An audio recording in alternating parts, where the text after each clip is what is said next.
Hey, and welcome back to a new video. Today I will show you how to round corners of elements in Figma. So what I will show you now will work for almost any element in Figma, and it's really simple. So for example, let's start with this rectangle. I will select it on either the left side in my layers menu or just by clicking on it.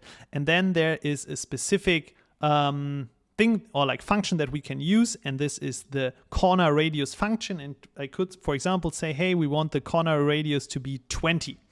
And as you can see here now, the radius is changed. It's changed to 20 pixels. It's round now.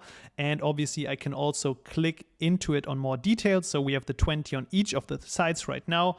But for example, if I just want to have it on the top left, top right, and bottom left, I can also change the bottom right to 0 pixels. And that's the easy way to change the border radius in Figma. Same would work for any kind of image. So for example, if we want to have 100 here, you can see the border radius is a little bit bigger.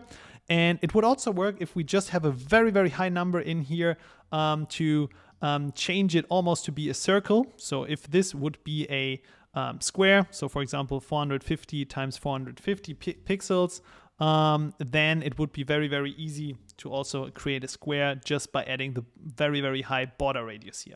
I hope you liked the video. If you have any questions, leave them in the comments below. Otherwise, see you in the next video. Bye bye.